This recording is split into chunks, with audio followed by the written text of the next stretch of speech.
Close your eyes. Yes, right now, even if one eyelid rebels, and imagine that the air in your room thickens into the damp, resin-scented twilight of a medieval infirmary. There is a single window made of bubbled glass. Through it, the setting sun drools orange light across pallets of straw and wool. You are not merely observing, we are walking together. The hush of our footsteps muffled by rushes scattered across the floor to mask the odor of sickness and, frankly, everything else. Each breath you take carries traces of rosemary, vinegar, and the unmistakable iron tang of blood that clings even to the rough whitewash of the walls.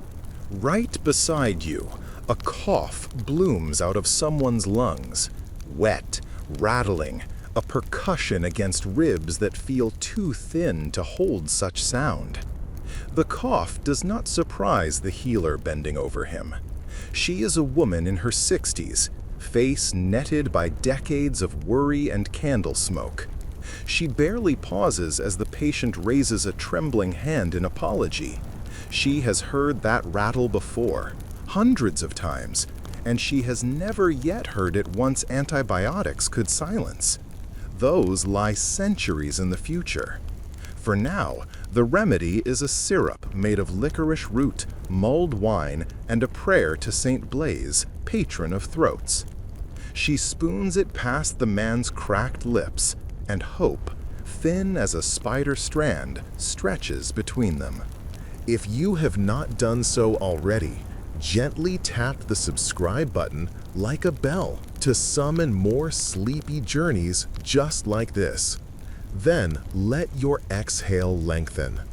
The room around us is about to fill with stories, grim, sometimes grotesque, but always tender at their core, of diseases that ruled the human body long before a scientist peered through a microscope and thought, what if we fought back? We begin, as whispers in chronicles so often do, with the sweat, the English sweating sickness that knifed through Tudor courts in waves between 1485 and 1551. Imagine waking at dawn soaked in an ordinary layer of dew-like perspiration. Within an hour, heat floods your marrow. Your heart drums so hard it seems to bruise your ribs from within. Physicians dab with cold vinegar cloths. Priests thrust crucifixes into your hands. Neither do much. Half of the victims collapse within a single day, as if some capricious angel has turned a sand glass and announced, this soul gets 6 hours. To those outside the sick room door, the terror was not merely death, it was randomness. Noblemen, tailors, even the youthful athletic courtiers whom Henry VIII prized for jousts would be chatting over mulled ale and then, hours later, gone. No sores like the pox advertised danger. No buboes like plague. Just sweat and a heavily perfumed shroud ordered in haste. Families walked on tiptoe for weeks after an outbreak, scanning one another's foreheads, smelling for the sharp reek of panic that seemed to warn, he might be next. But sweat alone did not rule the ages. Across the channel, the pox, the Great One, the French, the Spanish, depending on whom you blamed, etched deeper scars. Picture a young soldier in 1495 swaggering out of Naples after a payday, pockets jingling with florins. 2 months later, lesions flush across his scalp and groin, each blister luminous like a candle drop on raw skin. He begs the barber surgeon to shave the hair away, hoping to chase the pustules with mercury salve. The salve feels like fire chasing ice under the skin. It also makes him drool uncontrollably. Within weeks, ulcers bite through flesh, leaving craters where rosy cheeks once dimpled. Infants born to infected mothers greet the world with bone deformities, saddle noses, saber shins, tiny bodies shaped by a disease they never chose. We, centuries later, will reach for penicillin injections measured in milliliters, and those babies will grow straight and strong. But here, in this drafty ward, the most mercy we can offer is opium to dull the ache and a blindfold over the mirror. Lean closer to the window. Listen to the cartwheels creak in the courtyard below. A monk leads a donkey piled with sacks of herbs, wormwood for fevers, rue for plague, sage for memory. Yet he knows most remedies treat symptoms, not causes. Germs are a rumor no one believes yet. Illness is thought to seep from the stars, or from the sin inside you that rots outward. And so, when leprosy threads into a village, bodies become walking sermons. You can hear the clap of the leper's wooden clapper before you see him. He keeps to the shadows outside town walls, hood low, face swathed. Yet, when we finally catch a glimpse, the sight is not one of monstrous horror, but of slow erosion. Eyebrows gone, fingertips resorbed, feet wrapped in linen to protect the numb soles. Where you might expect agony, there is absence. Nerves have died, and so has pain. That is the tragedy. A burn goes unnoticed. A rat's bite draws no reflex. Over time, flesh simply disappears, like chalk rinsed by rain. Preachers say the sickness mirrors spiritual decay. The leper, forced into a house of isolation called a lazar, wonders whether his only crime was breathing the same dawn air as a pilgrim who carried mycotuberculosum on his cloak. While you're here in this lull, drop a comment below. Which ailment in history scares you the most? Your thoughts keep these midnight rambles lively, and they guide where we voyage next. Perhaps to a score of Roman soldiers crippled by malaria along the Tiber, or to a ship surgeon lancing scurvy gums in the roaring Southern Ocean. The candles sputter. Across the aisle, a child whimpers against her mother's chest. Her belly is taut, skin glazed and stretched, the sign of dropsy we now call edema, often linked to heart failure, kidney failure, or, quite commonly then, untreated scarlet fever that has ravaged delicate valves. The healer kneels, binding warm wool soaked in onion poultice around the girl's legs, hoping sweat will draw fluid down and out. She murmurs charms stolen from Galen and gilded by local superstition. As this wool drinks dew, so may thy limbs drink life. The mother repeats it like a lullaby, but every syllable cracks. She has already lost 2 sons to one fever or another, and every cough sounds like prophecy.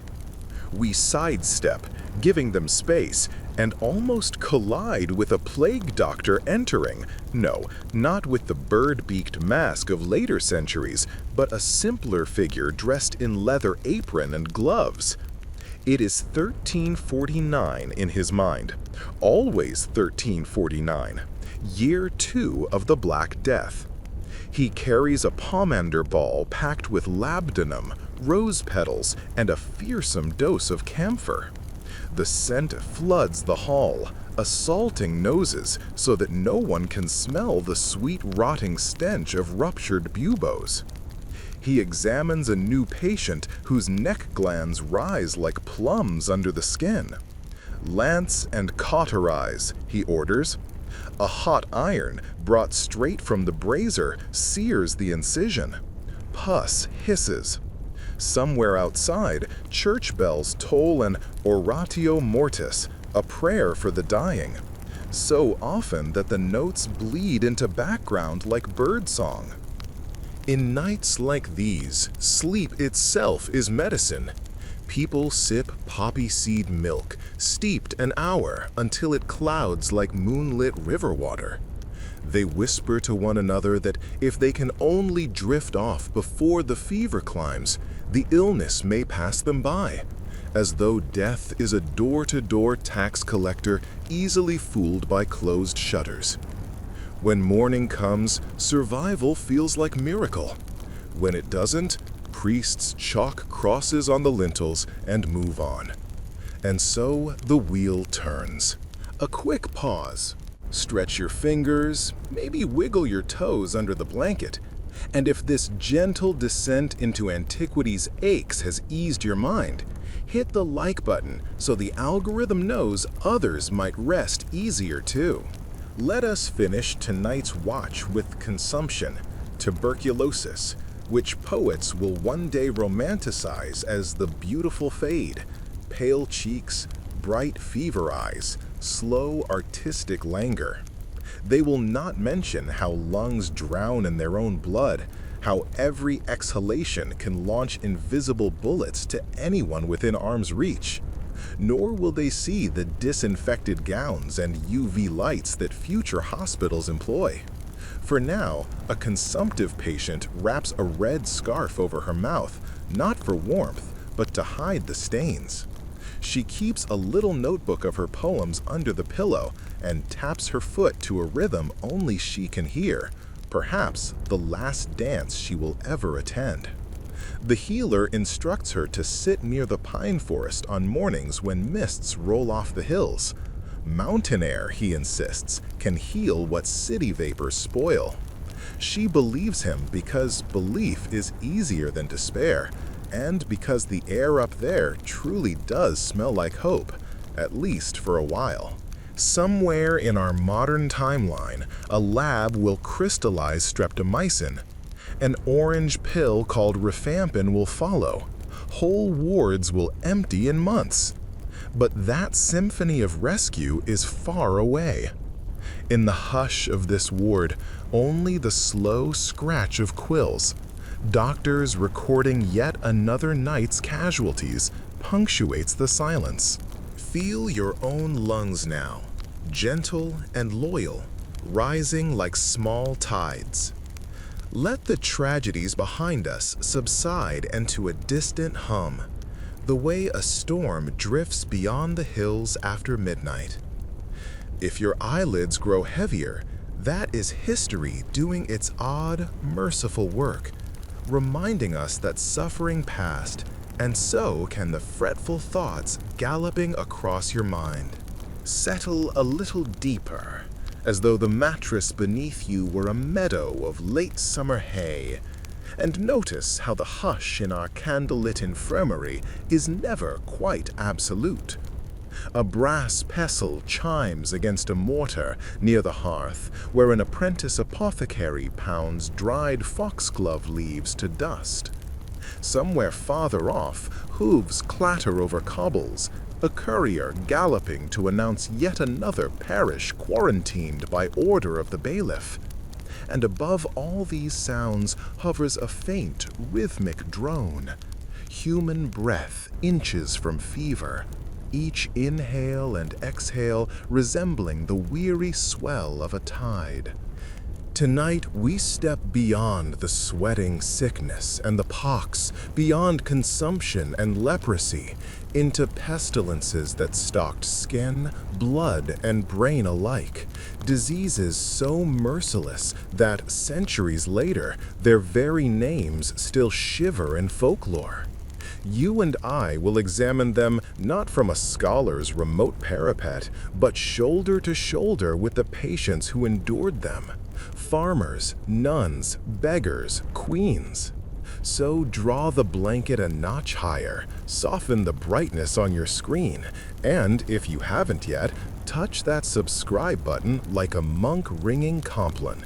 The more who gather, the warmer the fire we share against the long historical night.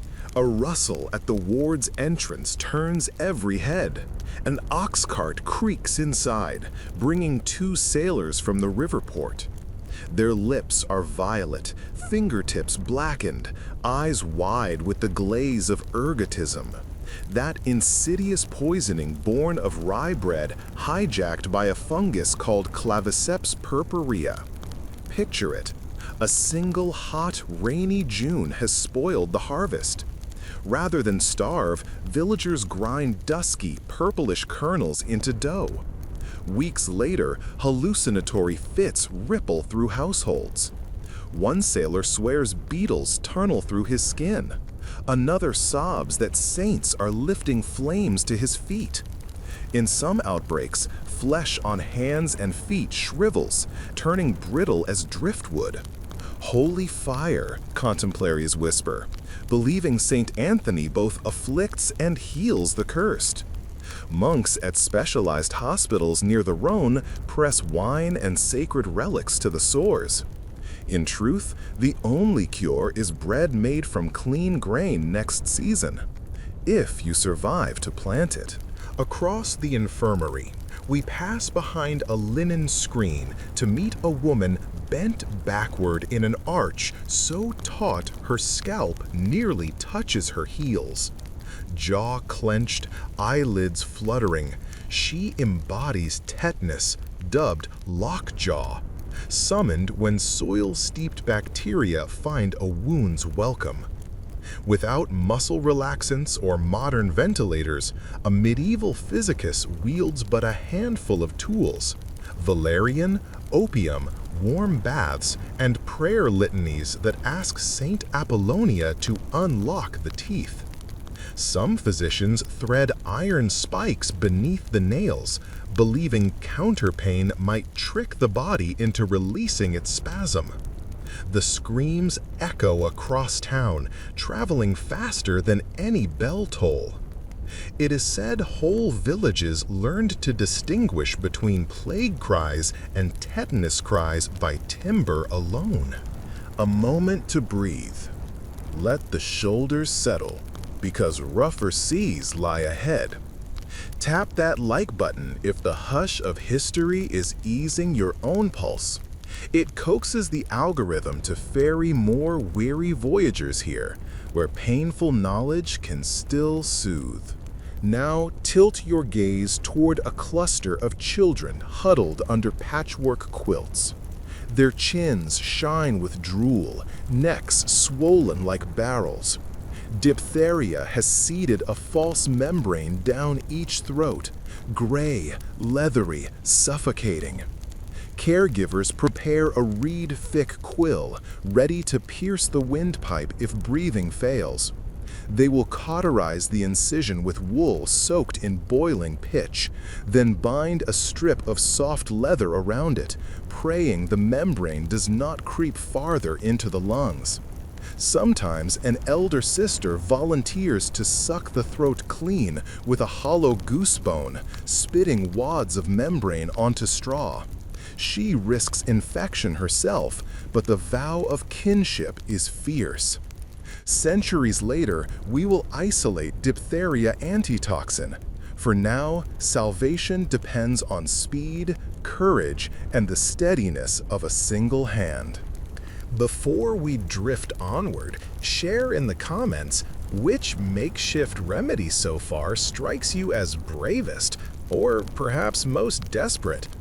Your answers chart our path through the medical labyrinth. At a far corner stands a copper tub, steam spiraling above oil-slick water. A young lord, cheeks speckled with ruby pustules, sinks to his collarbone. He inhales lashes of rosemary and myrrh. Attendants scrub with horsehair mitts. It will not help. Smallpox does not bargain. Pustules will ripen, burst, and scab, stitching scars across his beauty, and perhaps will blind him.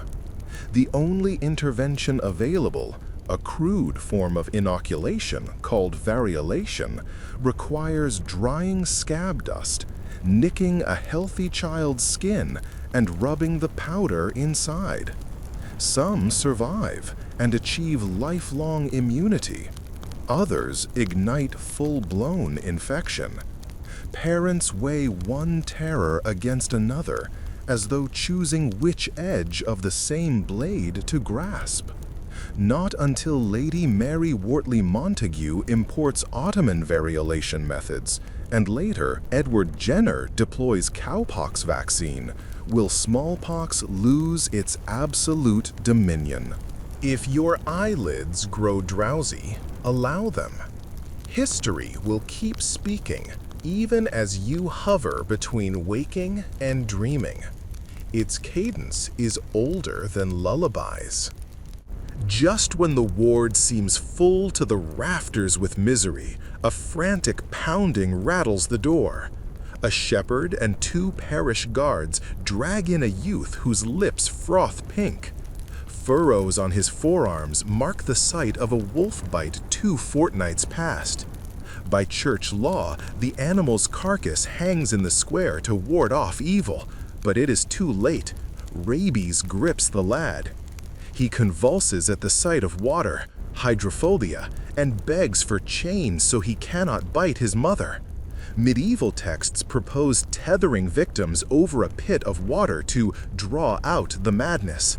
Here, kindly monks instead veil the room's icons. They believe demons prefer reflected surfaces. Hours later, the boy wails the final guttural wail scholars will one day recognize as infection crossing the blood-brain barrier. In 1885, Pasteur's post-exposure vaccine will rewrite that fate. Tonight, we can only hold his wrists and sing psalms until the wildness subsides into the stillness of death. Breathe gently. Tension may be knotting your own palms.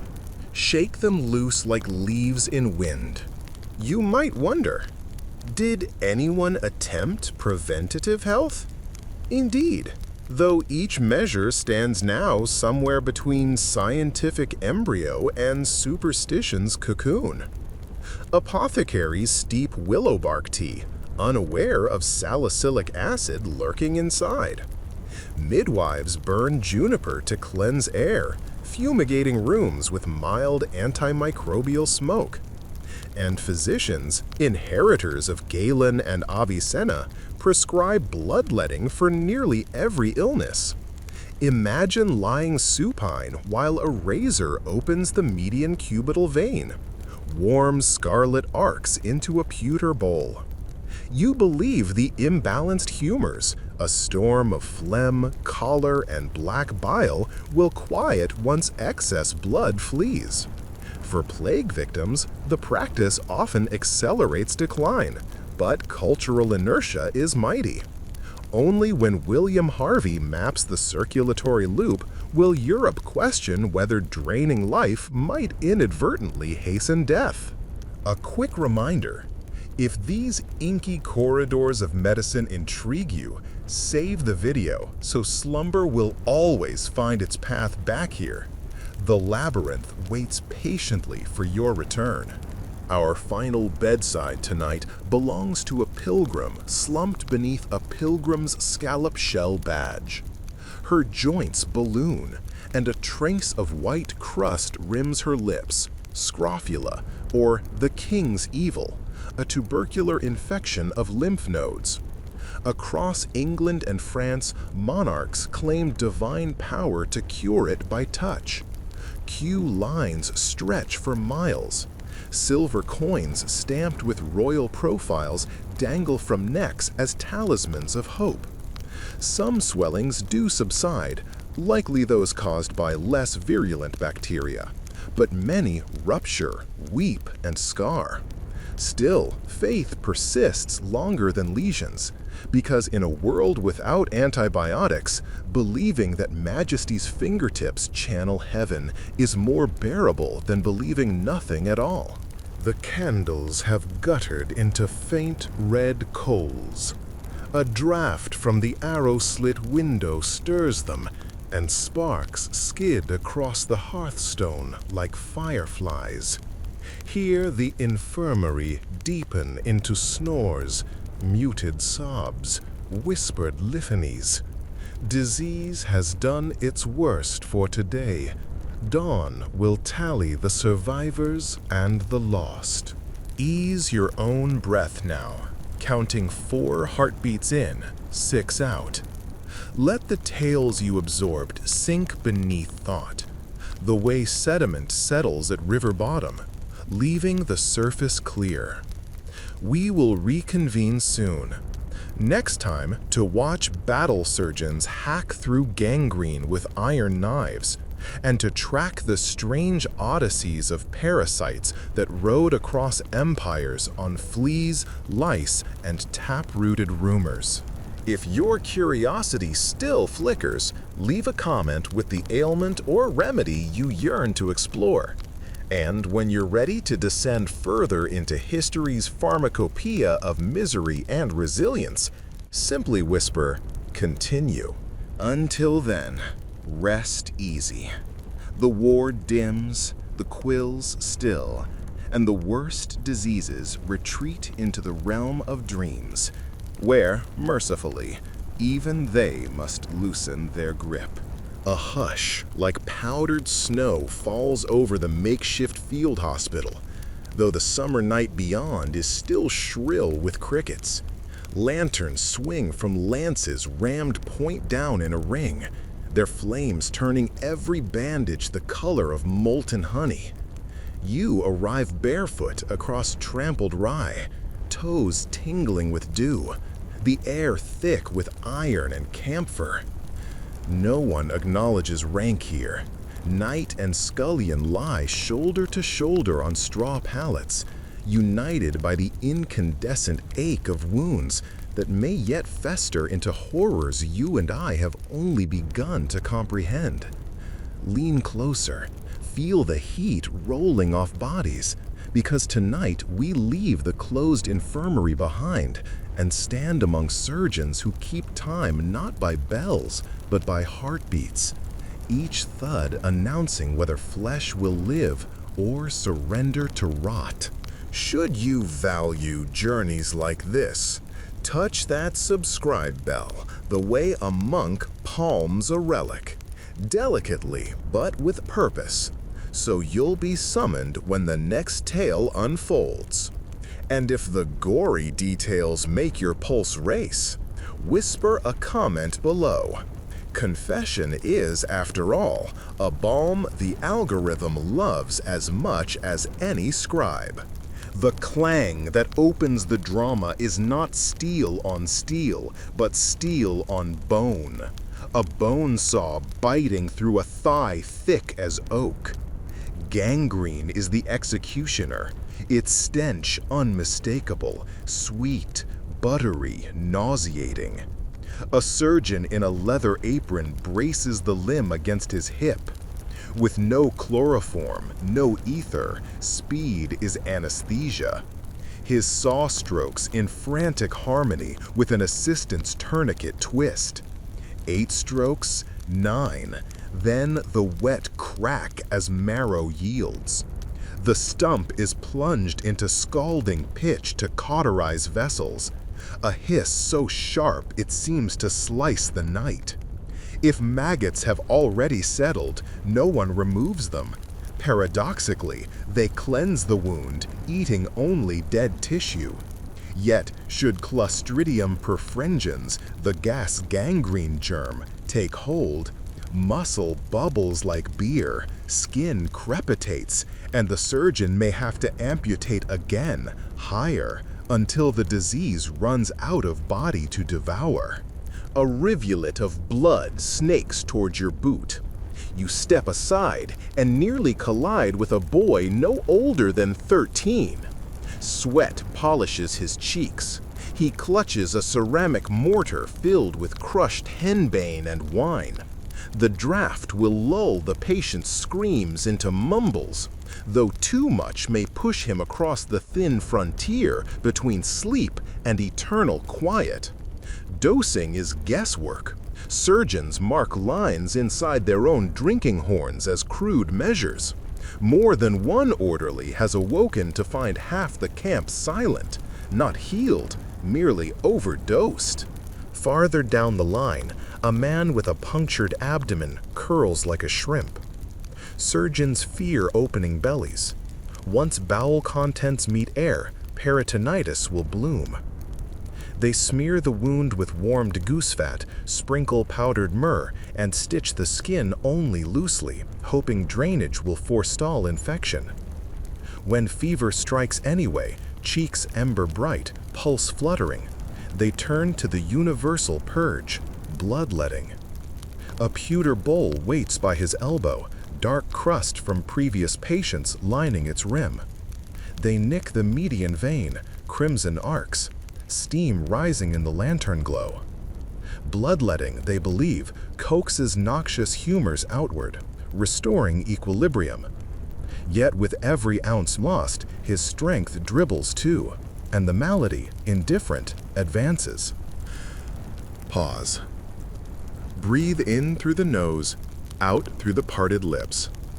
If tension tugs your shoulders, roll them once back and down. The body deserves gentleness even when the mind wanders battlefields. Morning steals over camp, gray as ash. We follow a cart rumbling toward the nearest monastery, bearing those too fragile to march and too valuable to forsake. The monks of St. Aurelius greet the wagon with lavender bundles tucked behind ears to blunt the stench. They practice a medicine rooted in scripture and observation, charting symptoms in books where Latin mingles with Celtic glosses. Here, amid stone cloisters, we meet afflictions that traveled not by sword, but by rat and louse. In a cramped dormitory, a novice records temperatures with his wrist. Forehead cool as clay, hope. Forehead furnace hot, fear. 3 beds in, he notes both heat and marbled blotches along the ribs. Epidemic typhus, Rickettsia prawazici, borne by lice thriving in the seams of wool tunics. Victims slip into delirium, reciting tavern songs one moment, hallucinating angels descending the rafters the next. Monks shave heads, douse scalps in vinegar, and burn soiled linens in bonfires that cloud the cloister like incense. Still, the lice cling, their tiny lancets probing skin for blood. Mortality may claim 1 in 3. Across the aisle, a merchant's wife wheezes, chest rattling like a grain riddle. Pneumonic plague. Unlike the bubonic form, which blooms boils in groin and armpit, this strain rides breath itself. The contagion is so swift, monks hang sprigs of rosemary from rafters, convinced the scent builds an invisible bulwark. They chew cloves, anoint lips with camphorated oil, and recite Psalm 91, pestilence that walketh in darkness. But the disease, indifferent to scripture, drowns lungs in bloody froth within 48 hours. One monk fashions a rough beak mask of linen stuffed with garden sage, a primitive ancestor of the later plague doctor beak. The ward mutters that he looks like the angel of death's fledgling apprentice. If your own throat tightens at the thought, sip water, feel its cool thread down the esophagus, and relax the jar. You are safe, merely an observer wandering centuries from your pillow. Not every killer arrives swiftly. Some creep like ivy, entwining years around rib and spine before delivering the coup de grace. Such is consumption, or tuberculosis, which seats itself in lungs but dispatches daughters to brain, bone, bowel. In one cell, a young scribe folds his knees to his chest, coughing crimson petals into a kerchief. Monks call him Pulcher Cadaver, the beautiful corpse, because consumption strips fat yet lights the eyes. A cruel glamour poets will one day romanticize as the spes physica, the fevered inspiration of the doomed. Treatments include fresh mountain air, mare's milk, and the inhalation of pine resin. None succeed. Over months, the scribe's cheeks hollow. Vertebrae collapse into a gibbet back, a condition known as Pott's disease. Still, he scratches quill over parchment, finishing the illumed capital of an unfinished gospel. His letters wobble but endure long after his final breath, the ink outliving the hand. Contrast that slow fire with the blazing comet of Erysipelas, St. Anthony's fire again, but distinct from ergot, a streptococcal invasion that paints face and limbs a furious crimson. A baker from Flanders lies swaddled in cold linens. Her eyelids are so swollen they fuse. Heat radiates inches above her flesh. Sisters lay leeches behind her ears, believing to draw off heated blood. They chant over her, ora pro nobis. If the infection reaches the bloodstream, she may lapse into septic shock. Should she survive, years later, she will recall the sensation like standing skin-bared before a forge. At Vespers, the abbey bells toll. Evenings, monks steep willow bark and meadowsweet for patients whose agony outstrips prayer. Salicylic acid, the ancestor of aspirin, lurks inside both plants, but the extraction is crude. Dosages vary wildly. Nonetheless, some find blessed reprieve, limbs loosening under the brew's warm quilt. Others retch, stomachs upset by tannins, and beg for cold spring water instead. Trial and error is the only laboratory available. Every dose is both experiment and gamble. If this chronicle stirs gratitude for modern pharmacies, tap the like icon. Its faint digital glow helps others stumble upon these midnight corridors. Let us venture outside, beneath a sky salted with stars. You smell beeswax and wet stone. Here, in an open courtyard, monks treat maladies not of pathogen, but of parasite. A row of pilgrims stands barefoot in a shallow trough of water, where blood flukes, schistosoma, have burrowed into skin. Using seashell scrapers, monks peel scabs to let corrupted humors drain. The flukes, unseen, have already laid eggs that will lodge in liver and bladder, but medieval optics cannot detect such futures. Nearby, a nun dusts children's scalps with powdered brimstone, hoping sulfur will chase off ringworm, a fungal intruder. The powder wafts like yellow smoke. Children sneeze, giggle, scratch anew. Treatment repeats weekly, faith paired with persistence. And beyond, in a dim alcove, the hospital's sole barber cages a pair of fleas between thumb and forefinger to exhibit during lectures. He explains how murine typhus rides their bites, unlike bubonic plague's preference for black rat fleas.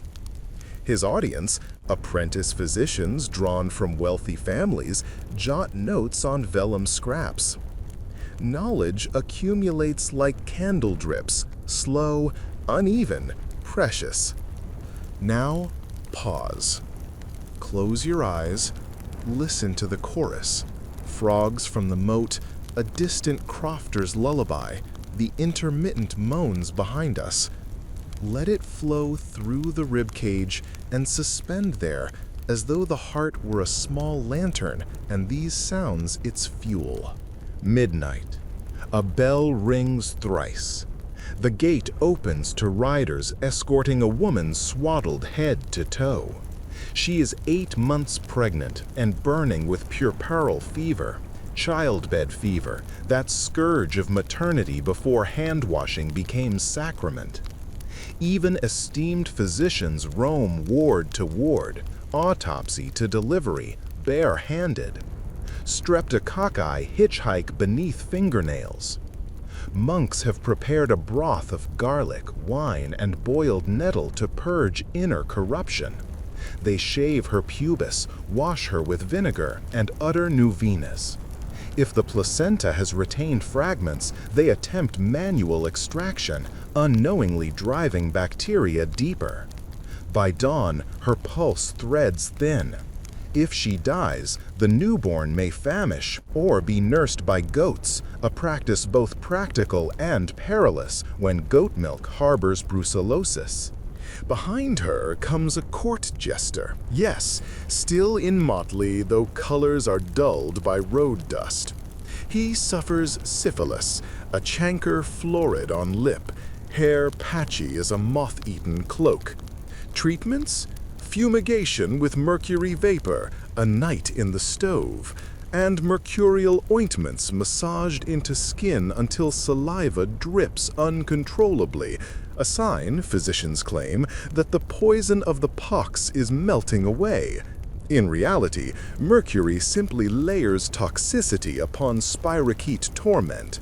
Some patients survive the cure, only to enter tertiary syphilis years later, when brain tissue softens, personalities warp, and the devil earns another alias, general paresis of the insane. A shutter bangs open overhead. From the sill, a carpenter with scurvy gnaws salted fish, his gums sanguine, teeth wobbling. A voyage of 3 months downriver deprived him of fresh greens. Monks offer sorrel and watercress from the cloister garden, unknowingly dosing him with vitamin C. Within weeks his wounds will knit, bruises fade. Yet no one connects cure to citrus until naval surgeon James Lind conducts controlled trials centuries hence. For now, the carpenter simply thanks Providence and swears to tithe twice his wage. If you've a personal talisman against misfortune, lucky coin, bedtime mantra, share it below. We collect charms here the way monks collect relics, with reverence and a hint of scientific curiosity. Dawn again. A pale sun lifts over the abbey wall, gilding crows that wait on rooftops for scraps. Our long vigil closes with a word on resilience. Every ailment we've met tonight carved knowledge into the collective mind. Why boiling water matters, why latrines should sit downstream, why midwives must wash hands between patients, why vaccination, when it finally arrives, will rewrite fate. Suffering, terrible instructor, scribbled each lesson in blood. But humanity, stubborn student, transcribed and refined them until pharmacopoeias replaced prayer rolls. Now ease onto your pillow. Inhale for 4. Exhale for 6. Picture the lanterns dimming one by one, each flame snuffed to a blinking coal. Let your thoughts drift like ash in a silent draft. When you wake or wander back, our next journey will unspool still darker threads. We will scale city walls during plague quarantines, eavesdrop on apothecaries selling powdered toad, and trace how rumor itself mutated into sickness. If you hunger for that descent, simply type "continue" and I will return with fresh torches. Until then, rest. History's worst diseases stand guard at the threshold of dream, but tonight they cannot cross.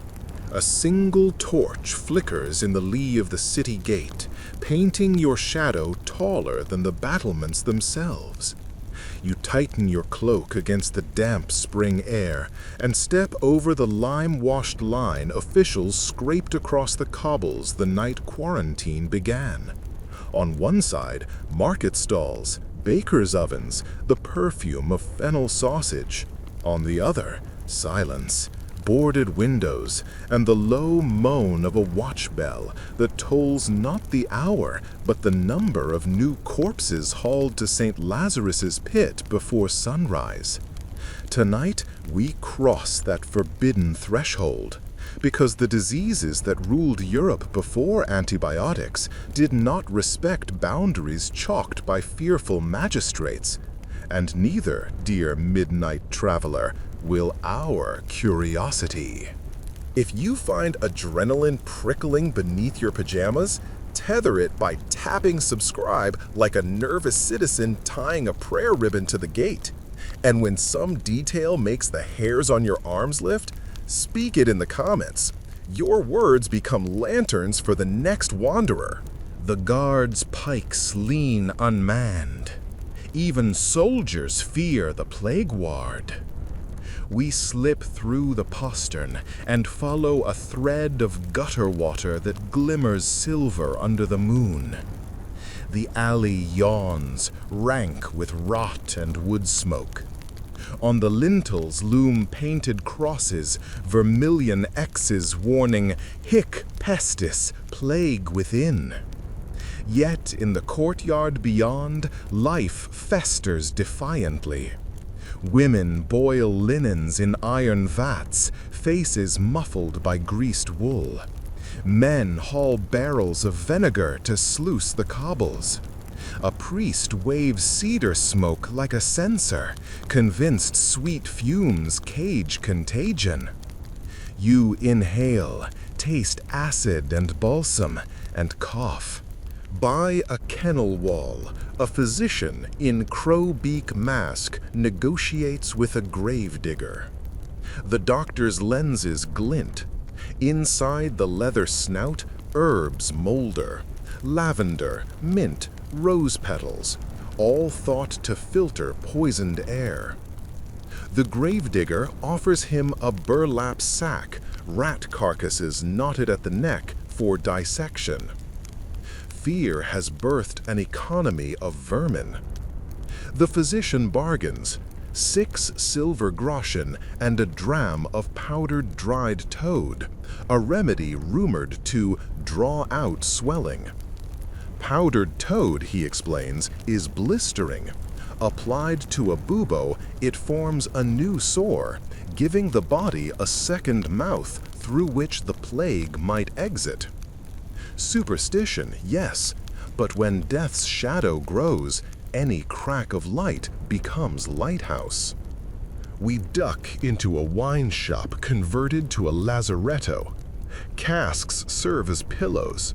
The floor is sticky with lees, and bodies lean like toppled flagons. Some patients bear the ebony marbling of septicemic plague, ecchymoses pooling under skin like storm clouds. Others cradle egg-sized swellings in groin or armpit, hot as a blacksmith's brand. A barber surgeon sharpens his lancet on a leather strap.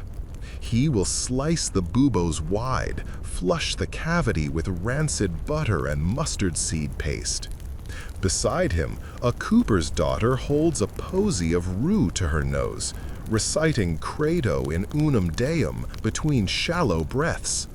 Her mother counts heartbeats, marking each by tapping a wine thief against the cask. 25 taps a minute, then 28, until the rhythm stutters to silence. Outside, an apothecary wheels a cart of cure-alls, unicorn horn, ground pearls, bezoar stones chipped from goat intestines. You pick up a vial, yellow crystals labeled dragon's blood. In truth, it is sap from the Daemonorop's palm, but belief, not chemistry, is the stronger ingredient. Customers trade coins, shaking with fear, eyes darting like trapped swallows. The apothecary thanks them, pockets clinking, yet you notice his fingers are raw, fissured. Quicklime from disinfecting currency has burned his skin. Pause with me. Unclench your jaw. Let the shoulders soften. We are safe observers, unseen, like ghosts examining ghosts. Beyond plague lurks smallpox, the spotted thief that leaves survivors pocked like lunar seas. We cross a drawbridge to the pest house on the river island.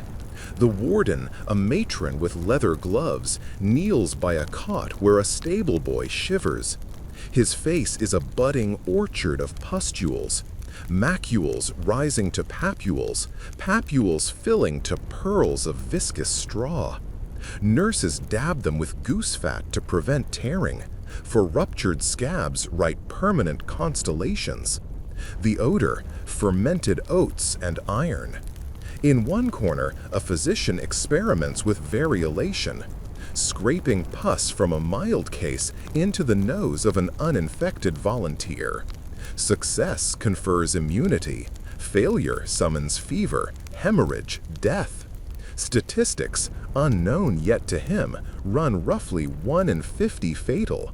But desperation and hope weigh the same on the scales of choice. From the rafters hangs a garland of angelica root. Folklore claims the archangel revealed its virtue against plague in a dream.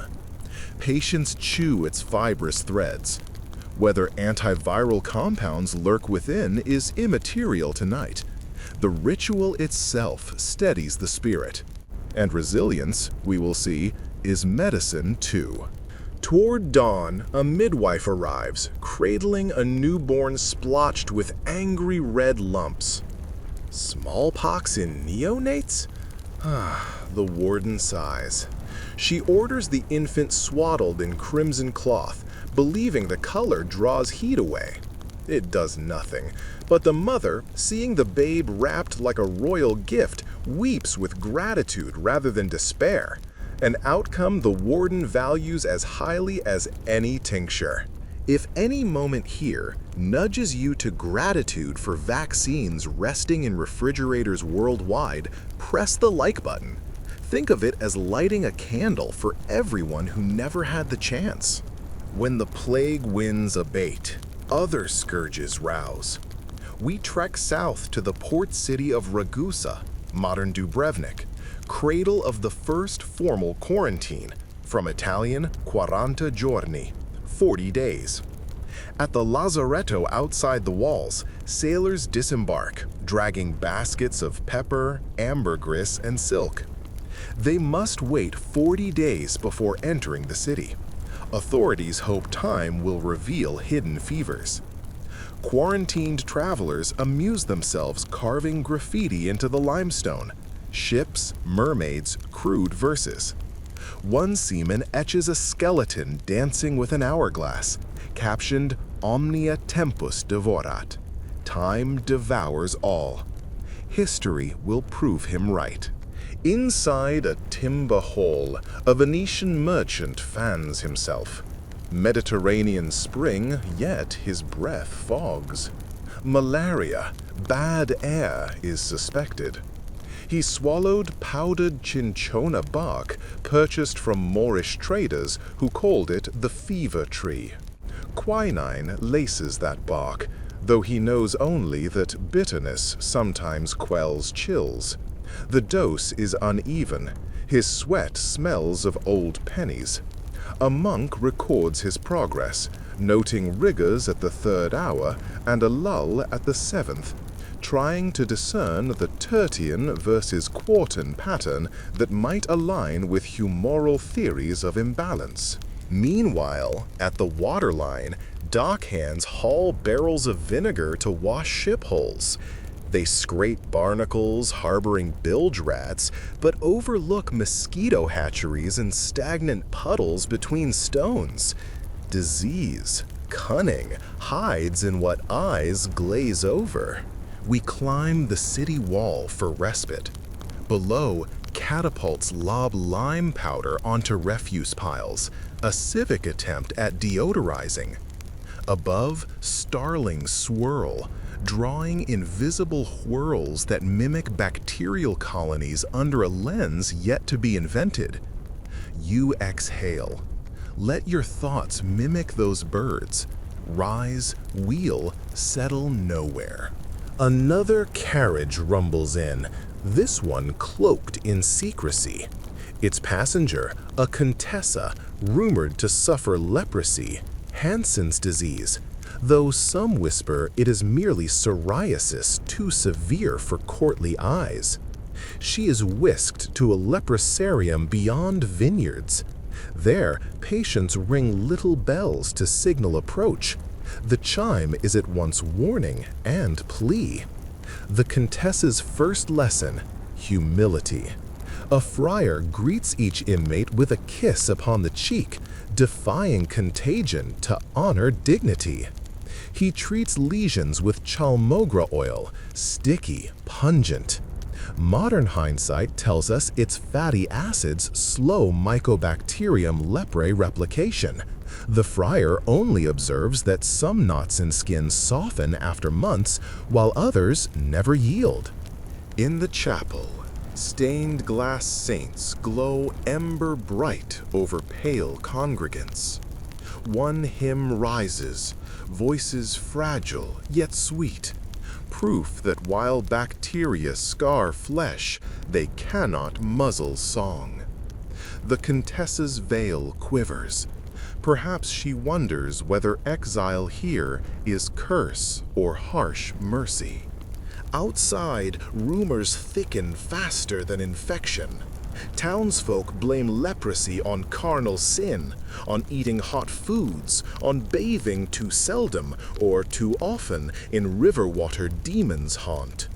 Rumor is itself a pathogen, mutating as it spreads. To watch it travel, we track a gossip peddler, a toothless woman selling gingerbread shaped like coffins. At each door she trades sweets for stories, and within hours the Contessa's name becomes corrupted into legend. Some claim she is a witch whose touch melts gold, others that she is a saint whose tears cure fever. Thus misinformation blooms, as unstoppable in pre-antibiotic Europe as any bacillus. If you've ever traced a rumor to its root and found only tangled weeds, share in the comments. Confession loosens knots, superstition ties. By late summer heat, the city's gutters crust with ordure and peach pits. Enter dysentery, the bloody flux. We follow a water carrier ladling river water into earthen jars.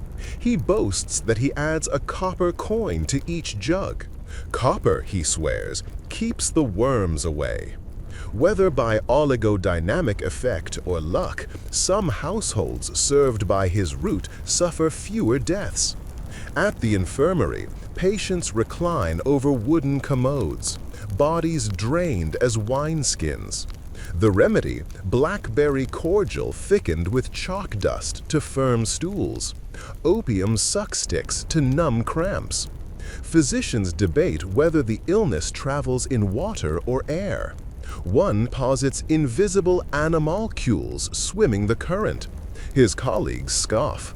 It is 1600, microscopes mere curiosities. Yet he orders water boiled anyway, birthing a practice centuries ahead of germ theory. Opposite the flux ward, a mathematician lies glassy-eyed with typhoid, dreaming calculations. Typhoid's Salmonella typhi feasts inside intestines. Its hallmark, rose spots upon the trunk. Nurses starve him on barley water, believing food fuels fever. Paradox. Fasting weakens him further. The bacterium cares not. His delirium spins constellations on the ceiling. Before antibiotics, 3 out of 10 succumb. Should he live, he'll recall none of these equations. Memory often leaves with the fever. Night again. Rain tambourines on shingles, torches gutter, and we slip through a postern arch into the necropolis outside town. Gravediggers stack coffins like cordwood, thin planks, no metal screws, easier for Earth to reclaim. Atop one box, a physician-philosopher sketches Dread's lineage, from miasma to microbe to molecule yet undreamt. He theorizes a future where invisible war is waged by tinctures distilled from mold, an alchemy of salvation. His peers laugh, toast bread over an open grave, unmoved. But you and I know his prophecy. Penicillin, streptomycin, vancomycin, names to be whispered long after plague bells rust. We leave him there, ink staining his cuffs, and head toward the extinguished horizon. Behind us, the worst diseases of pre-antibiotic Europe still flex ancient claws, but each catastrophe chisels a stair toward cure. Humanity trips, bleeds, climbs again. In another part of the world, Chinese herbalists test fermented soybean broth against boils. In the Americas, Aztec healers grind chilies that inhibit bacterial growth. Knowledge, like spores, travels on every wind. Let your breath slow. Close the fists, then open them. Release all that morbid harvest into the dark. The torch sputters out. Dawn crackles faintly over rooftops. Steam rises from the field hospital like a ghostly banner, mingling with gun smoke and dawn fog until sky and soil seem stitched together by a single quivering seam of gray. You slip beneath the sagging canvas flap and are struck first by the smell, rank sweat, scorched wool, and the unmistakable iron tang of blood, so thick it coats your tongue, though you never open your mouth.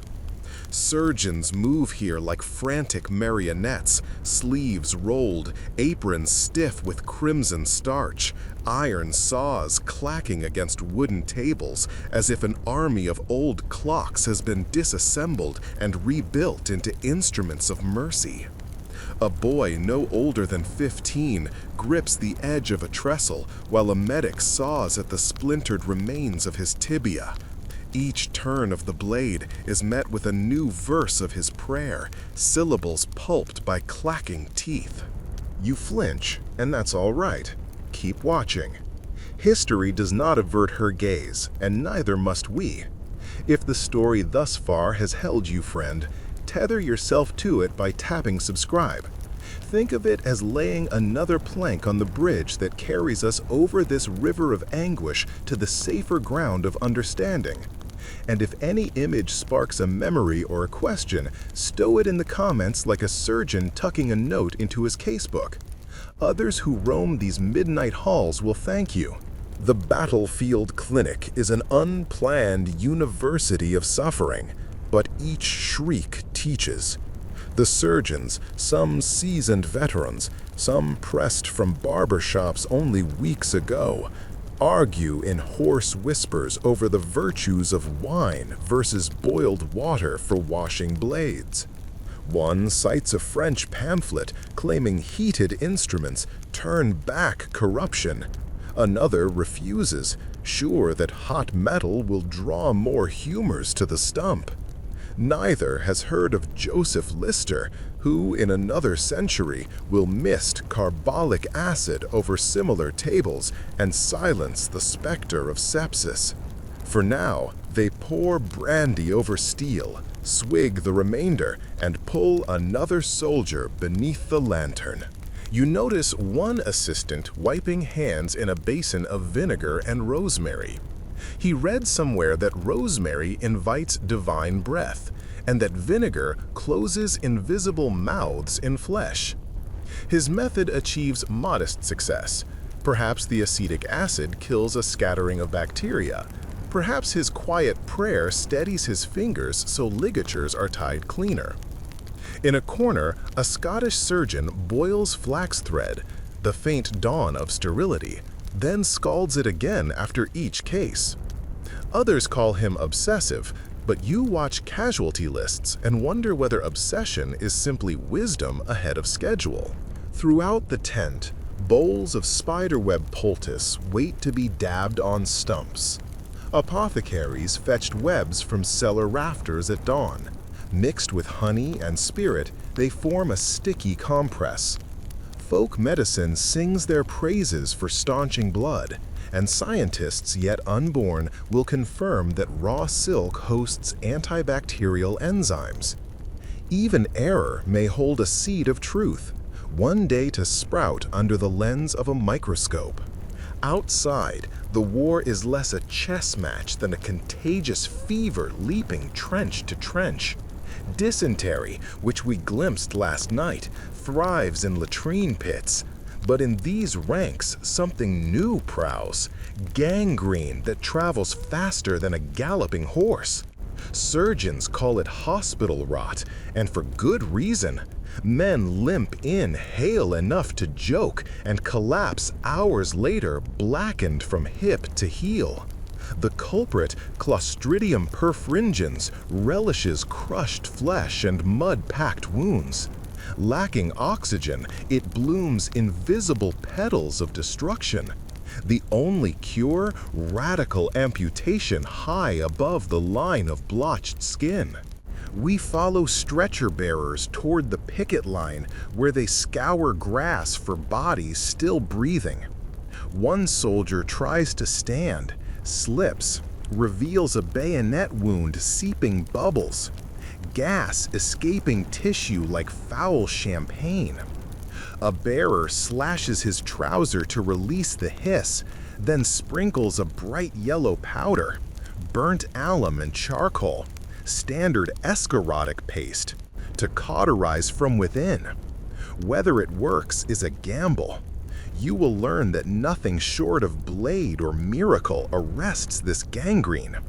The bearers move. There is no time to tally bets. Farther on, an ordnance wagon brims with gunpowder bandages. Surgeons believe dusting wounds with powder, then sparking it shut, will both sterilize and seal. At dusk, we watch a demonstration. A corporal lies rigid while a medic whispers apology and drops a taper. Flames lick the gash, flesh sizzles, and a stench like roasting pork drifts over the row. The corporal does not scream. Smoke fills his lungs first. Later, if he survives burn shock, infection may still claim him. But observers nod, impressed. In the absence of data, spectacle masquerades as proof. Even war cannot halt commerce. A wagon vendor arrives flogging Peruvian bark elixir, claiming it cures ague, flux, and foetid rot. The elixir is mostly rum laced with quinine, brutally bitter but effective against malarial fevers now stalking the marshy rear camps. Officers buy casks, planning rations, but soldiers pilfer sips between sorties. The vendor also sells Greek white lead paste, touting it as a salve for boils.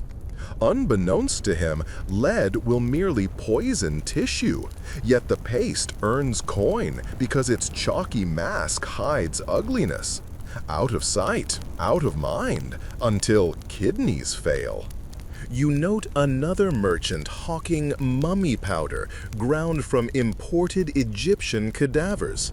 He swears its ancient vitality resurrects the half-dead.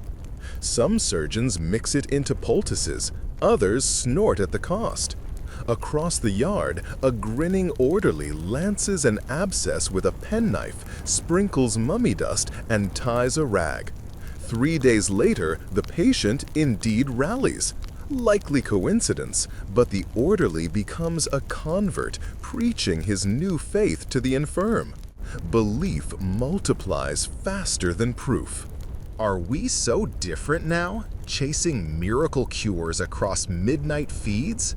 Tap that like button if you've ever scrolled through dubious remedies at 3 a.m. searching for hope in a bottle. Night folds in, but our tour is not done.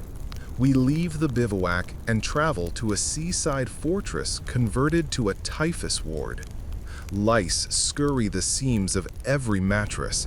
The scratching is near constant. Nurses shave heads, douse bodies in vinegar, yet rashes bloom red as poppies across pale abdominal plains. One attendant burns rosemary and sulfur, convinced smoke drives lice away. Another steeps uniforms in scalding seawater, then hangs them over fire pits. Mortality drops fractionally. Correlation becomes gospel. Typhus fevers climb like ivy, curling around the brain until delirium sprouts. A captain convinced he is Achilles attempts escape, brandishing a leg splint as spear. Quiet orderlies lash him to his cot. Physicians resort to cold water treatments, immersing patients in barrels of river water to shock fever downward. Some drown before reviving. Others jolt awake, pulse slowed, and recover. Outside the fortress wall, townsfolk erect a shrine to Saint Roch, patron against plague, leaving offerings of bread shaped like sore-covered limbs. Prayer and hydrotherapy, two rivers feeding hope. A young nun records cases, noting that those bathed earliest fare best. Unwittingly, she drafts the first semblance of a clinical trial. She lacks mathematics to parse it, but the pattern is plain as a sunrise. Months later, her notes will guide protocol. Douse fevers before the rash crosses chest. Even amid carnage, knowledge knits. Come, we retire south to a Benedictine abbey where monks preserve older cures. The herbarium smells of wormwood and chicoras. Illuminated manuscripts depict mandrake men uprooting themselves, lungs of lizards ground into balm. Yet between such curiosities, a chapter on moldy bread compresses glimmers. Scribes describe wrapping wounds in bread left to grow noble rot. They believe the green floss pulls corruption outward. Centuries hence, Fleming will likewise spy penicillin's halo. But these monks, content with modest results, thank God and shelve the scroll. One frail brother demonstrates honey and copper salve for spear punctures. Honey draws fluid. Copper salts antagonize bacteria. Again, proto-antibiotic wisdom hiding beneath liturgical chant. Patients from nearby villages trek here, trading eggs for poultices. The monks tally cures in the margin. 3 of 5 restored, 1 returned to dust, another stolen by fever. In this ledger, humility eclipses hubris. The healers concede failure, which is itself a rung toward discovery. They also practice isolation, quartering the sick in stone cells whose windows open only onto the cloister garden. Aromatic herbs dangle in bundles overhead. Conversation travels via a sliding board through the wall. Bread in, chamber pot out. Crude but effective. Outbreaks stall at the cloister gate. Pilgrims call it holy mercy. Historians will call it epidemiology. Outside the abbey gate, a river market bursts with chatter. A spice merchant offers cinnamon oil, claiming sailors from Ceylon smear it on gums to ward scurvy.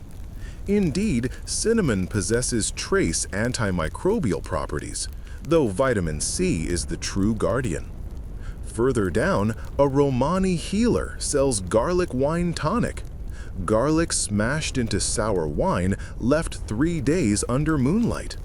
Lab studies centuries hence will unveil allicin's potency against bacteria.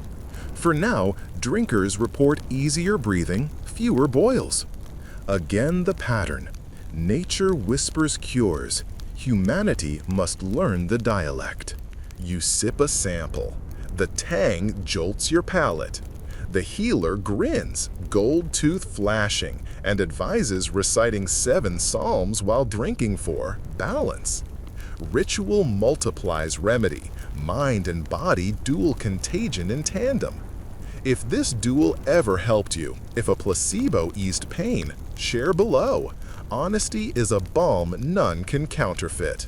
We close the night at a graveyard chapel where a physician with ink-stained sleeves addresses apprentices by lantern glow. He speaks of a dream. One day, tiny beasts that devour us shall in turn be devoured by crafted powders. He sketches on wood, a circle enclosing rods and spheres, his imagined microbes, then arrows bending back, labeled arsenical dyes, red mold filtrate. He cannot yet conjure sulfa drugs or antibiotics, but the idea glimmers like dawn beyond the stone sill. He turns to you, for in this story you are both witness and apprentice, and says, "Observe everything, doubt everything, record everything. Compassion is memory given purpose." You nod, feeling the chill of responsibility. Knowledge is a torch, but it burns the bearer first. The lantern gutters. Somewhere a rooster pronounces the hour in a cracked crow. You step into the courtyard. The sky has paled to pearl. Behind you, the worst maladies of a pre-antibiotic world still scheme. But so too does human ingenuity, lacing errors with flashes of brilliance like stars amid storm clouds. Stretch. Let the breath slip slow. Notice fingers unclenching. You have witnessed horrors, yet in each corner sprouted a green shoot of tomorrow's cure. A reminder that darkness contains its own antidote. The stubborn spark of inquiry. A rat scurries between your boots. You freeze. Its coat is oily with river mud and its belly distended. 2 lumpy spheres where fleas cluster, sucking warmth before dawn chill fades. Each flea might carry the plague bacillus we witnessed in the quarantine quarter. Yet here the rat need not cross city gates. It lives among grain sacks and bakery crumbs, ferried by wagons that stitch medieval Europe together like ants trading fungus.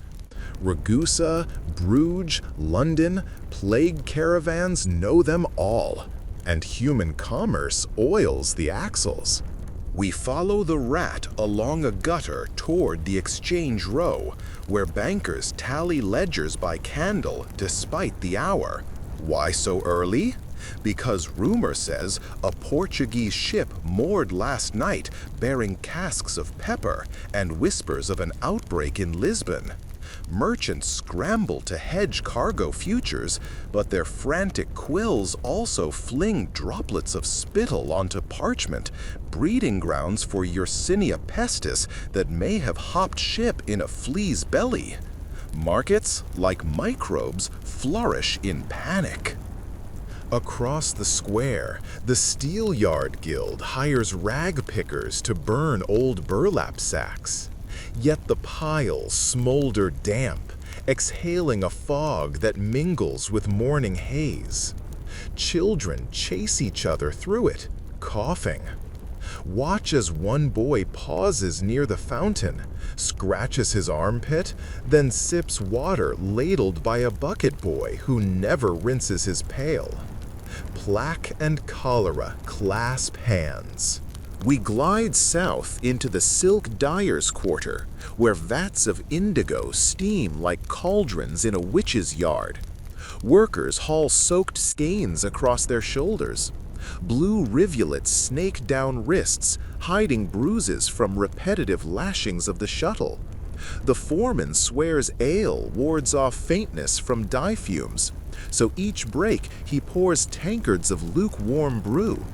Shared mugs swirl with saliva.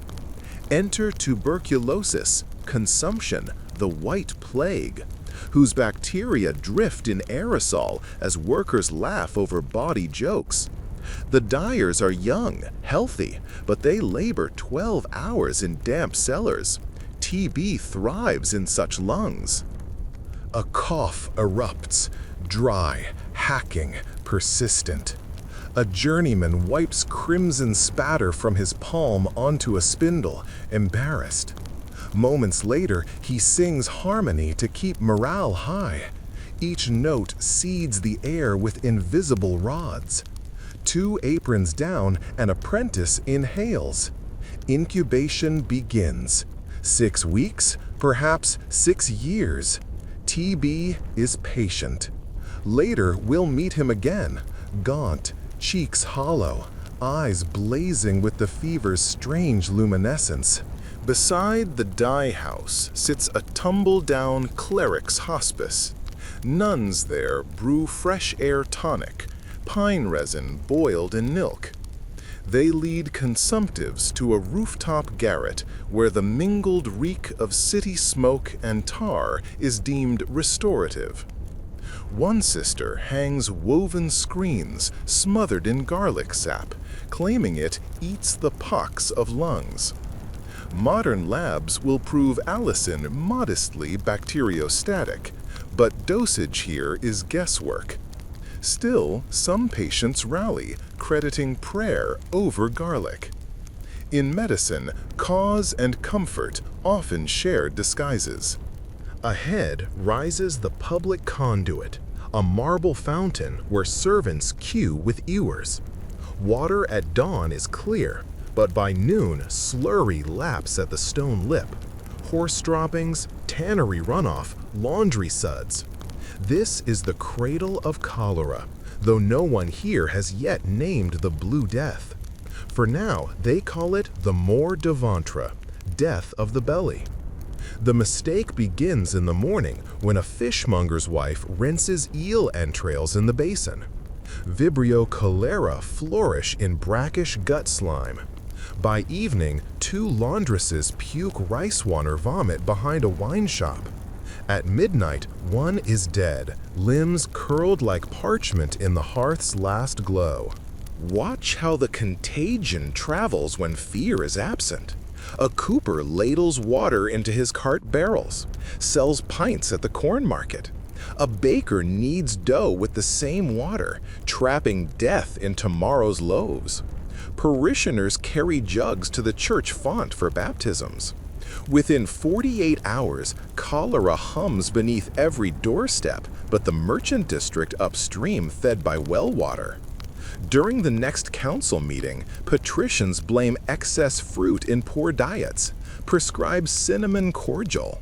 It masks stench, not disease. Yet, note one apothecary stirring chalk and opium into syrup for cholera victims. Chalk slows diarrhea, opium calms spasms.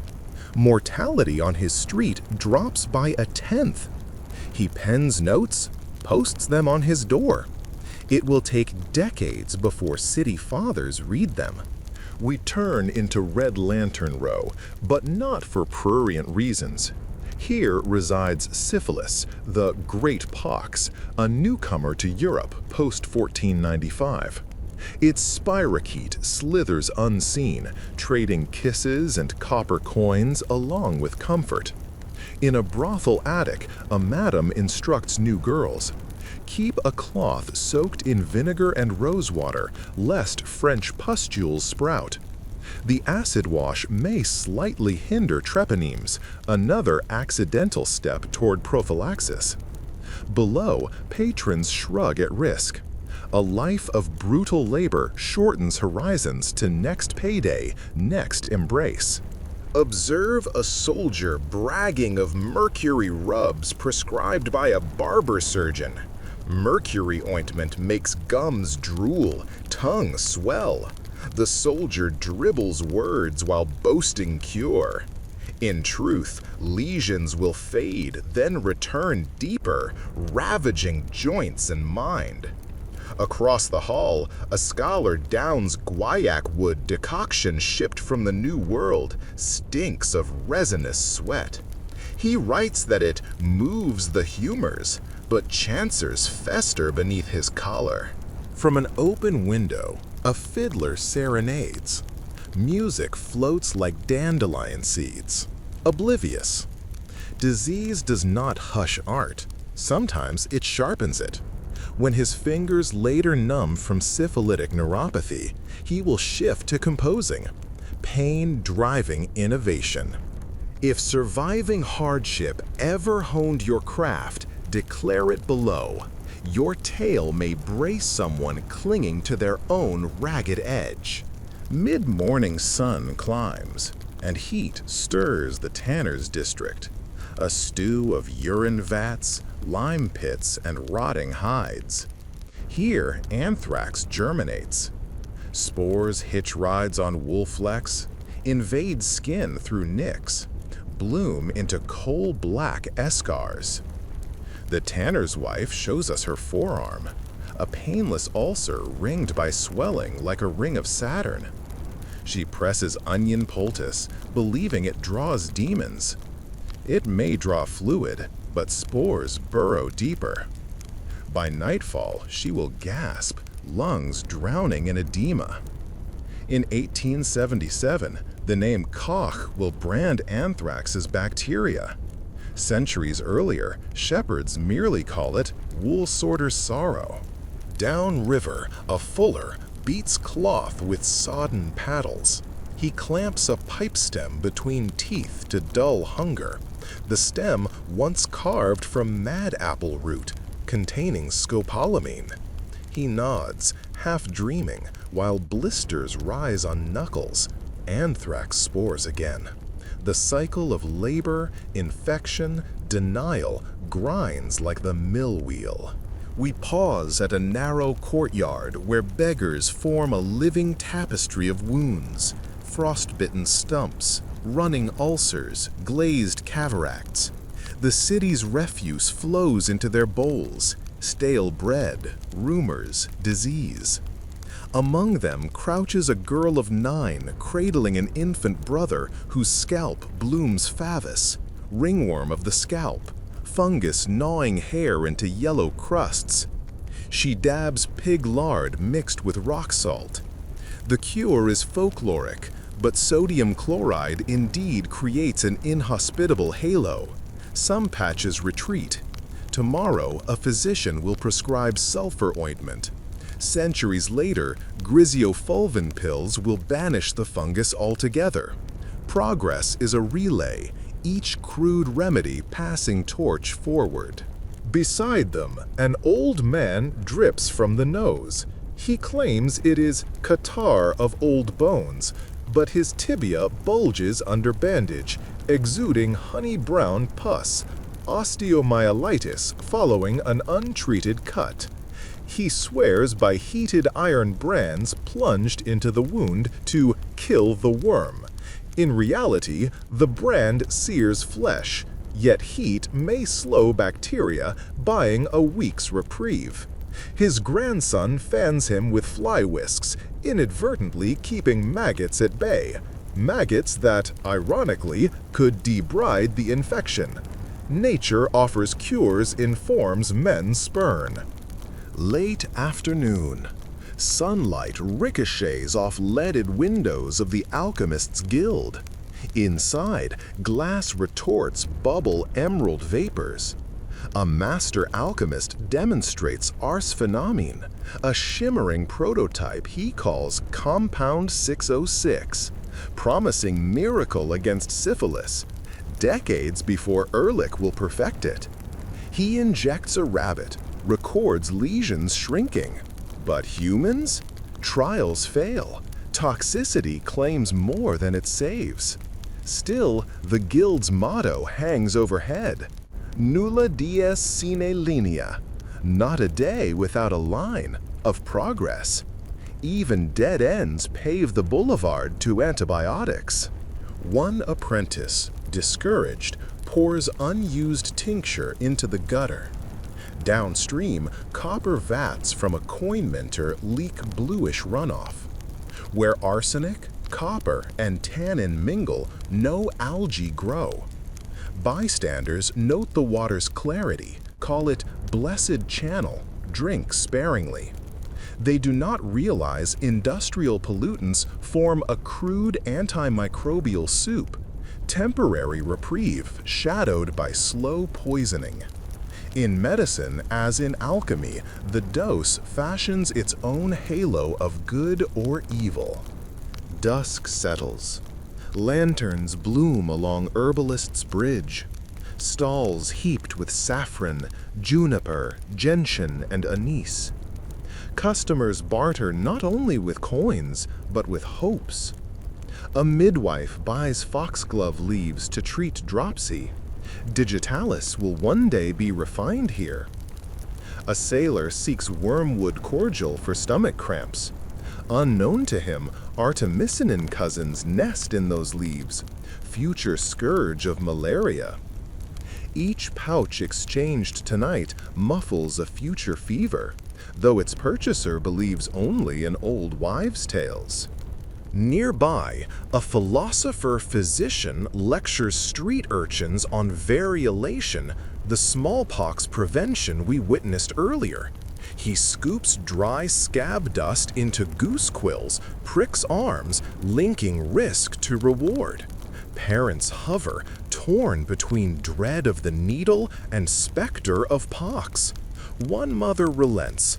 Her child whimpers, but weeks later, when smallpox visits the lane, that boy alone remains smooth-skinned.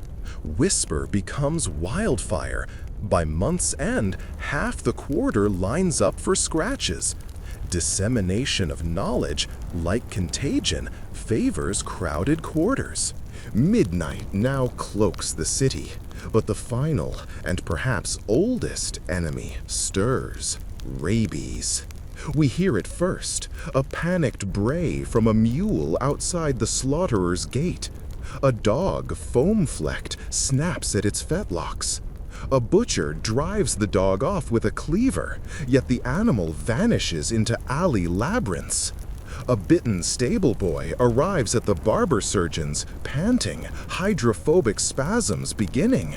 The surgeon burns the wound with a hot iron, packs it with madstone, a dry deer's stomach calculus believed to suck venom. Ineffective, but later scientists will mimic the principle. Early vaccine invented by Pasteur. For now, the boy is chained in a chapel cell, water bowl just out of reach. Cruel mercy to protect others from his future bite. We end our passage atop the city bell tower, the same bell that tolled at dawn. Below lies a glowing tapestry of disease vectors. Rats weaving grain stalls, lice bridging collars, mosquitoes clouding marsh edges, and humans, always humans, bartering, praying, singing, coughing. Each plague we followed tonight lacked a silver bullet, yet in every dark corner flickered sparks. Garlic fumes, copper basins, variolation lines, chalk and opium drafts. None offered certainty, but together they formed a slow, stubborn siege upon microbial tyranny. Breathe out tension. Feel the weight of centuries lift from your shoulders like mist burned. Mist hangs silver over the hospital garden as you push open the iron gate, a faint squeal like a mouse complaining at dawn. There, between dew-beaded yarrow beds and cold stone colonnade, stands a man stooped over a plague ward rat trap, not to poison rodents, but to capture them alive. He wears a stiff white coat instead of homespun, spectacles instead of the pilgrim's amulet we saw last night, and the stethoscope coiled in his pocket is as novel to the city as steam locomotion.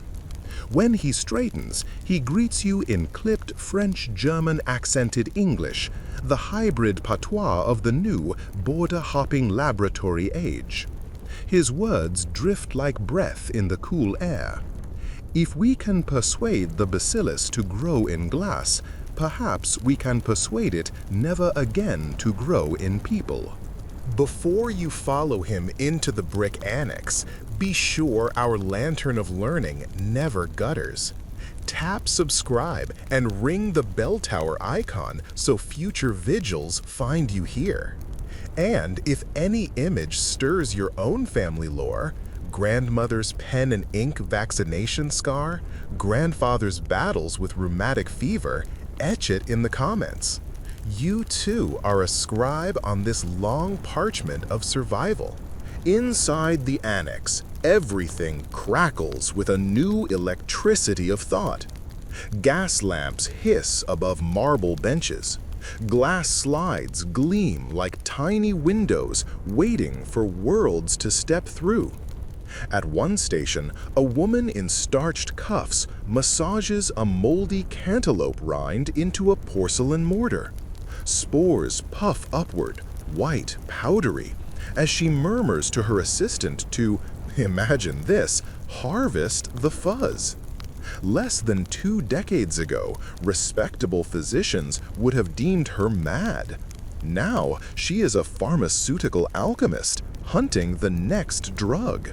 Our guide gestures to a row of shallow bowls swarming with scarlet colonies, Staphylococcus aureus, the golden plague of surgical wards. In one bowl, a pale blue halo surrounds a fluffy island of mold. No bacteria dare invade that ring. Here lies the embryo of penicillin, the accidental blessing that Englishman Alexander Fleming glimpsed in 1928. But in this annex, the year is 1940, and a wartime doctor named Flory races to turn that fuzzy miracle into injectable salvation before grenades can claim more soldiers than sepsis does. Watch how they feed the mold.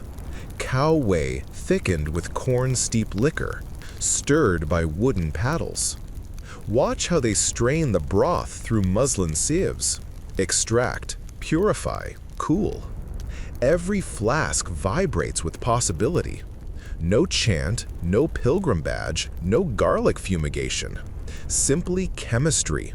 A conjuring that feels like sorcery only because humanity has never wielded such leverage against microbes before. In the next room lies a row of rabbits with shaved flanks marked in numbered squares. Technicians inject each patch with penicillin solutions of different strength. They monitor for swelling, jaundice, death. Safety is the gatekeeper of hope. Nearby, a beaker catches yellow droplets dripping slowly from a vacuum still. 5 milliliters of concentrated lifesaver. It would treat half of one adult infection. The mathematics are daunting. Tens of thousands of liters of culture to rescue a single ward. Yet, already tinkerers in Peoria, Illinois have coaxed a mutant strain, Mary Hunt's famed Moldy Mary cantaloupe, that yields 200 times more drug. The numbers will tip. Listen, down the hall, an orderly wheels in a septicemic policeman, pulse thready, temperature raging. He receives 160 milligrams of the elixir, everything the annex can spare. Overnight, his fever breaks, but the supply dwindles too quickly. After 5 days, the infection rebounds and the man dies. The autopsy report lands on Flory's desk like a lead weight, yet the scientists do not despair. They calculate. He needed more drugs sooner. Scale production. Save the next. Tragedy refines the blueprint. We leave the annex, stepping into a tram that rattles toward the sulfonide factory on the city outskirts. Smokestacks belch gray snakes, but through the haze you glimpse banners. Prontosil saves lives. It was 1935 when Gerhard de Mach, a German pathologist, inoculated mice with lethal streptococcus, then dosed them with bright red azo dye. The mice lived, scarlet-stained but breathing. 4 years later, his own daughter pierced her finger with a sewing needle. Infection streaked up her arm. Surgeons prepared to amputate. De Mach gambled on his dye. 30 injections later, she recovered and kept her hand. Here is industry's response. Rivers of aniline, vats big as cottages, conveyor belts conveying scarlet pills to every sanatorium with a budget. Sulfa is no miracle. Resistance emerges, allergic rashes bloom, but the concept is seismic, synthetics as weapons. Inside the plant, nitric acid bites your nostrils. Workers in rubber aprons ladle fumes into steel columns. Diazotization, coupling, crystallization, alchemy in assembly line cadence. A siren shrieks. Someone's mask slipped. First aid medics sprint. The cost of progress? Chemical burns, toxic lungs. Yet each pallet of pills shortens hospital corridors of sorrow. Daylight fades as we board a train, clicking east to the sanatorium on the mountain rim, elevation 5,000 feet, air thin and pine-scented.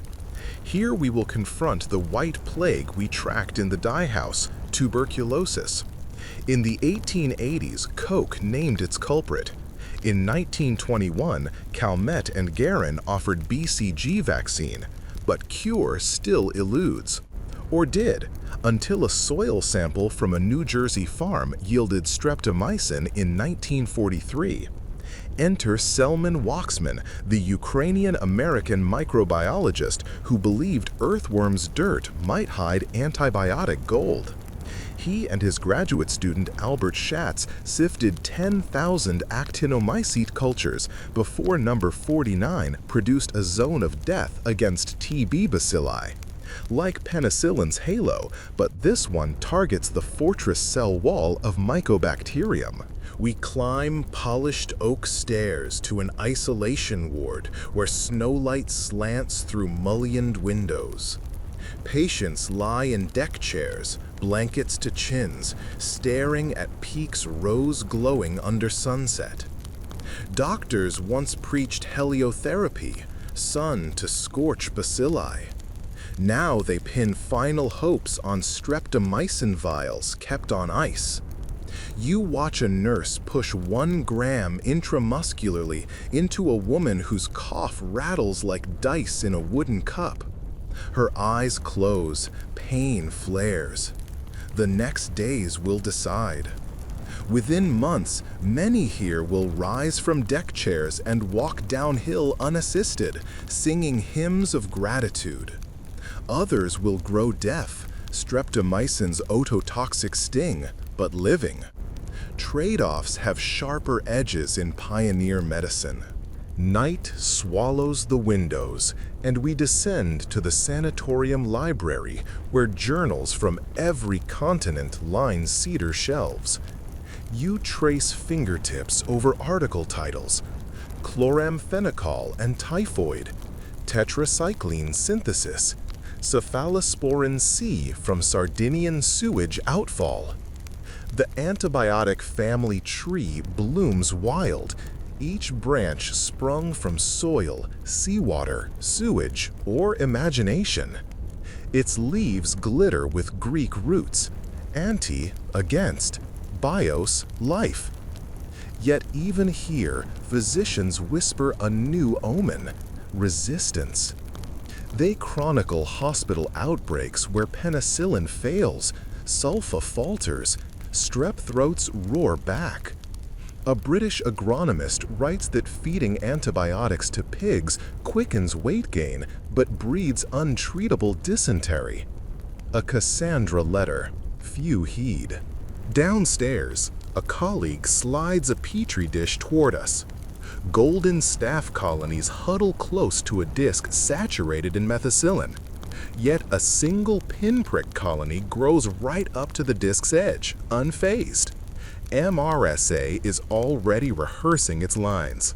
Even in the antibiotic dawn, twilight seeds itself.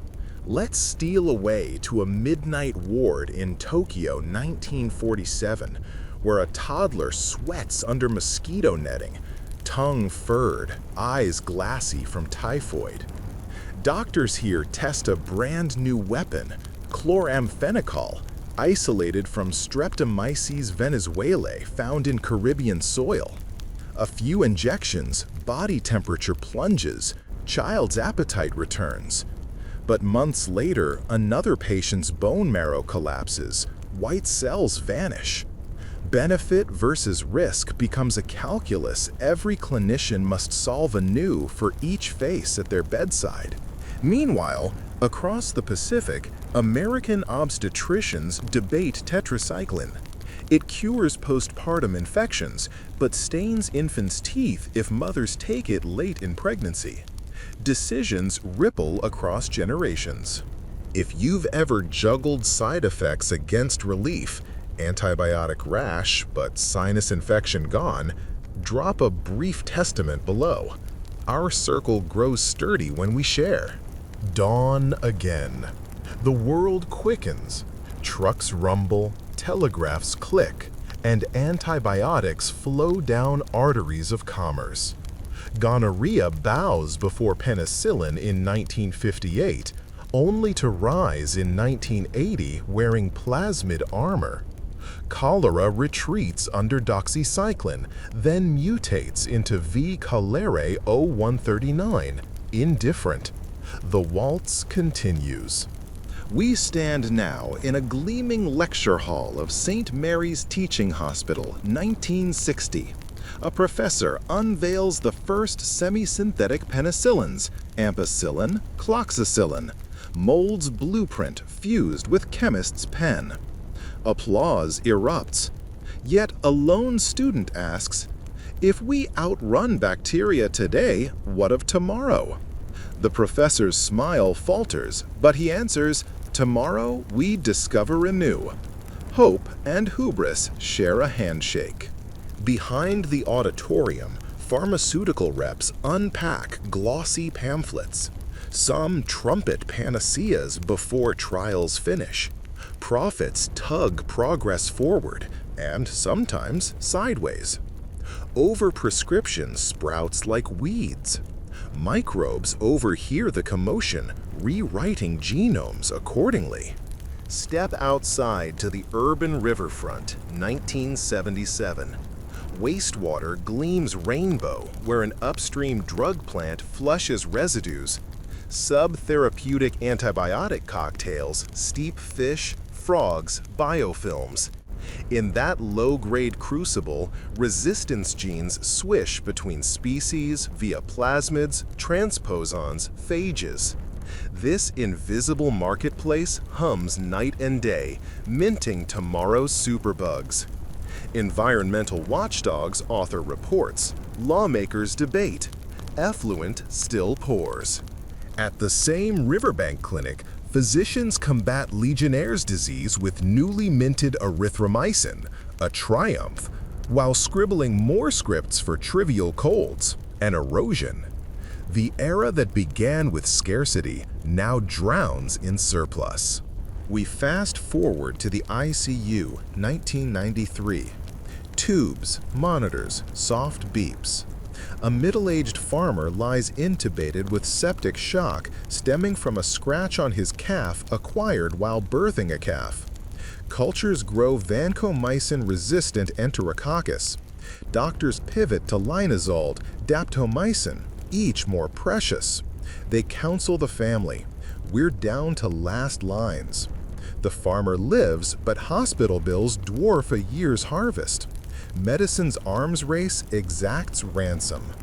In the same ward, a researcher tests phage therapy revived from 1920s Georgia. Bacterial viruses tailored to kill specific strains leave human cells untouched.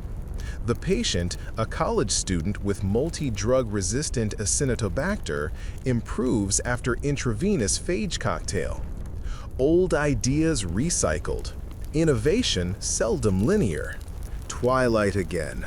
Our marathon nearly done. We return to that hospital garden where morning scientists wrestled with rat traps.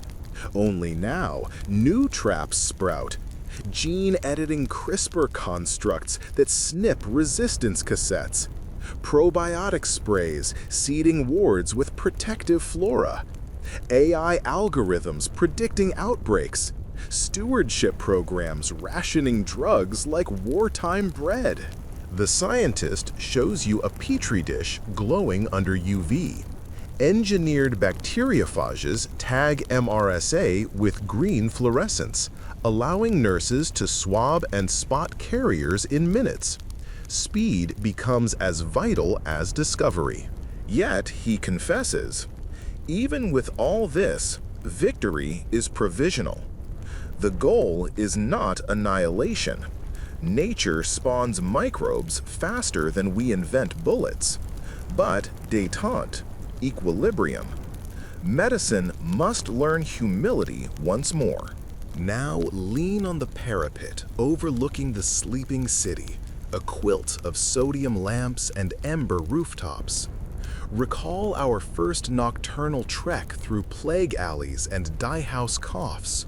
Recall sulfa vats, penicillin halos, streptomycin vials, and now gene-edited phages. Thread them together, a tapestry of relentless curiosity.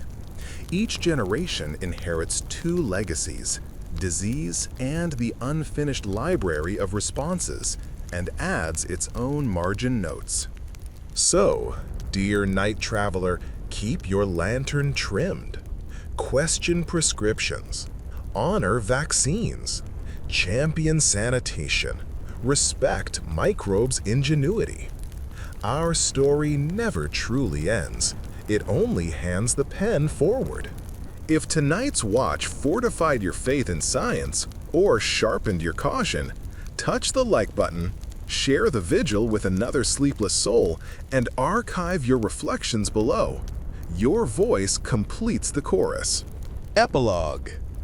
The bell we heard at the opening chimes again, but its tone has changed, from warning to witness. We began in mud-clogged lanes where death stalked unopposed. We close in luminous wards where life and microbe negotiate under microscope's gaze. The journey stretched 7 nights and 17,500 words, yet barely skims the surface of humanity's dialogue with the unseen. Still, if these passages lent weight to your eyelids or wonder to your waking hours, then the expedition served its purpose. May your blankets be warm, your antibiotics rare but effective, and your dreams hum with quiet petri dish constellations, tiny galaxies that, properly understood, light the path ahead. Sleep well, fellow observer. The watch is yours now.